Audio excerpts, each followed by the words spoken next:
Hello friends, welcome back to Neha classes. तो आज की जो क्लास है उसमें हम 11वीं क्लास का फर्स्ट चैप्टर जो है ईदगाह उसके बारे में पढ़ेंगे। और ये जो है मुंशी प्रेमचंद द्वारा लिखित है। ईदगाह मुंशी प्रेमचंद द्वारा लिखित गद्य रूप में एक कहानी है। इस लेख में आप मुंशी प्रेमचंद के शख्सियत जीवन के परिचय और पाठ के बारे में पढ़ेंगे। तो ईदगाह कहानी बाल मनोविज्ञान पर आधारित, जिसमें एक बालक के इर्द गिर्द पूरी घटना घूमती है। वह बालक अंत में पूरी ये दादी स्त्री को भी अपना बालपन में बालक बना देता है। इस कहानी में मुंशी प्रेमचंद ने हामिद नाम के बालक के माध्यम से बाल मनोविज्ञान की सूक्ष्मता से लेख लिखा है। यह कहानी अंत तक रोचक और कौतूहल उत्पन्न करता है। ये कहानी मुंशी प्रेमचंद द्वारा लिखी गई है। सबसे पहले हम पढ़ेंगे कि उनका जीवन परिचय क्या है। लेखक का जीवन परिचय ये जो है, इसमें विधा जो है कहानी है, कहानीकार प्रेमचंद है। जीवन परिचय: जन्म सन 1880 में बनारस जिले में लम्हे गांव में जन्म हुआ था। मूल नाम जो था वो धनपत राय था। प्रारंभिक शिक्षा वाराणसी में हुई थी। असहयोग आंदोलन में भाग लेने के कारण उनकी सरकारी नौकरी में त्याग दे दिया था। उर्दू में है नवाब राय के नाम से लेखन कार्य करते थे। सन 1915 में पहली कहानी सरस्वती पातिका में प्रकाशित हुई। उन्होंने मुंबई टोर्कजी में से कहानी लेखन का कार्य किया, किंतु वहां उन्हें वातावरण अनुकूल नहीं लगा, इसलिए वह कार्य छोड़कर वापस अपने घर लौट आए थे। उनकी मृत्यु सन 1936 में हुई थी। जो इनकी मुख्य रचनाएं हैं: कहानी में मानसरोवर, उपन्यास निर्मला, नाटक में प्रेम की विधि, निबंध संग्रह विभिन्न प्रसंग 3 खंडों में कुछ विचार, संपादन कार्य हंस, मर्यादा, जागरण, साहित्यिक विशेषताएं जो हैं। प्रेमचंद ने अपनी रचनाओं में जनसाधारण की वेदना तथा सामाजिक कुरीति के मामले का चित्रण किया है। उनकी कहानी भारत की संस्कृति एवं ग्रामीण जीवन के विभिन्न रंगों में सरवार है। भाषा शैली कैसी है? इनकी भाषा शैली सजीव मुहावरे और बोलचाल के निकट तत्सम और उर्दू शब्दों का सुंदर प्रयोग किया गया है। जो शैली है इसकी भावपूर्ण, वर्णनात्मक तथा संवादात्मक शैली का प्रयोग किया गया है। अब पाठ जो चैप्टर है उसका परिचय देखते हैं। प्रेमचंद द्वारा लिखित कहानी ईदगाह भावनात्मक बाल मनोविज्ञान पर आधारित है। कहानी का मुख्य पात्र हामिद है, जो अपनी दादी अमीना के साथ रहता है। हामिद के चरित्र के माध्यम से अभावग्रस्त जीवन के कारण बच्चों के समय से पहले ही समझदार और इच्छाओं को दमन करना दर्शाया गया है। किस प्रकार हामिद परिस्थितियों से समझौता करना सीख जाता है। इस कहानी के माध्यम से उसका प्रकट किया है कि प्रकट किया गया है। अब जो मुख्य बिंदु हैं चैप्टर के उनको हम पढ़ते हैं। तो ईद के अवसर पर गांव में ईदगाह आने की तैयारी हो रही थी। सभी लोग कामकाज निपटा कर ईद के मेले में जाने की जल्दी में है। सब बच्चे सबसे ज़्यादा खुश है। उन्हें गृहस्थी की चिंताओं से कोई मतलब नहीं है। उन्हें तो यह भी नहीं मालूम है कि अब्बाजान ईद के लिए पैसे का इंतजाम करने चौधरी कैम अली के घर दौड़े जा रहे हैं, और यदि चौधरी पैसे उधार देने से मना कर देता है तो ईद का त्यौहार नहीं मना पाएंगे।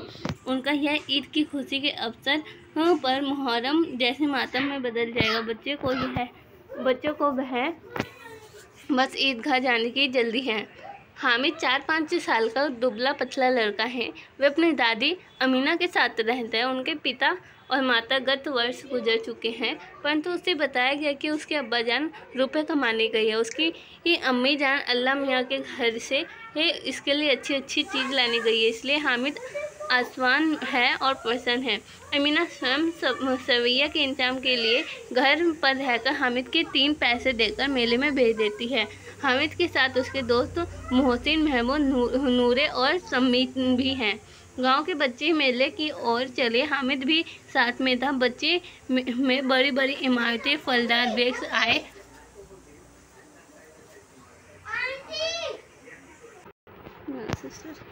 हामिद के साथ उसके जो दोस्त थे मोहसिन, महमूद, नूरे और सम्मी भी हैं। तो गांव के बच्चे मेले की ओर चले। हामिद भी साथ में थे। रास्ते में बड़ी बड़ी इमारतें, फलदार वृक्ष आए। बच्चे कल्पनाशील होने के नाते तरह तरह की कल्पनाएं तथा उन चीज़ों को टीका टिप्पणी करते आगे बढ़ते जाए थे।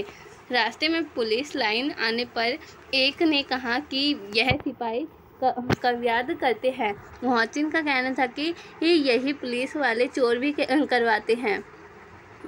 हामिद को सुनकर आश्चर्य होता कि इस प्रकार बालकों में पुलिस के प्रति अलग अलग विचारधारा थी।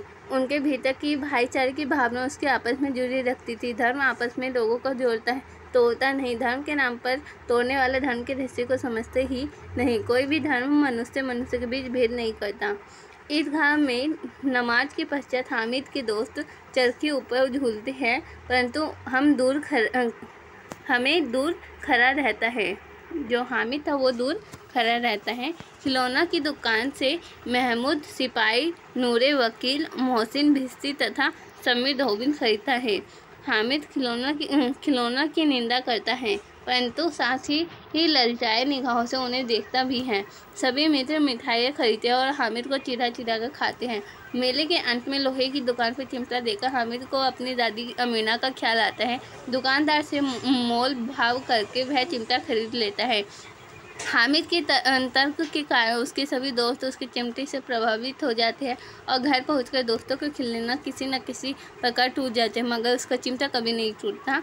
हामिद के घर पहुंचते ही दादी अमीना उसे गोद में बिठाकर प्यार करने लगती है। अचानक हाथ में चिमटा देखकर चौंक गई। पूछने पर यह बताया कि उसने मेले में 3 पैसे का चिमटा खरीदा है। दादी ही उसकी नासमझी पर क्रोधित होते हुए पूछती है कि पूरे मेले में कोई चीज़ खरीदने को नहीं मिली। हामिद अपराधी भाव से बताता है कि दादी की उंगली तावे से जल जाती थी, इसलिए उसके चिमटे खरीदा। वह सुनकर बुढ़िया का क्रोध तुरंत इसने में बदल गया। दादी अमीना हामिद के त्याग, उसके सोने और उसके विवेक को देखकर हैरान रह गई। सुबह से बच्चा भूखा दूसरे मिठाई खाते देख उसके मन को मनाया गया। मेले में भी इस अपनी बूढ़ी दादी को याद बनी रही। यह सब सोचकर अमीना की मन गदगद हो गया। दादी अमीना एक बालिका के समान रोने लगे। वह दामन फैलाकर हामिद को दुआएं देती जा रही थी। साथ आंसू की बड़ी बड़ी बूंदें गिरती जा रही थी, परंतु हामिद इस रहस्य को समझाने के लिए बहुत छोटा था कि दादी उसके त्याग के अनुभव कर भाव विभोर हो गई। हामिद यह नहीं समझ पा रहा था कि वह दादी के लिए चिमटा लाया, फिर दादी क्यों रो रही है। तो ये जो चैप्टर है इसमें इतना ही है। तो thanks watch my video and thanks. मेरी वीडियो को लाइक शेयर एंड सब्सक्राइब कर देना चैनल को।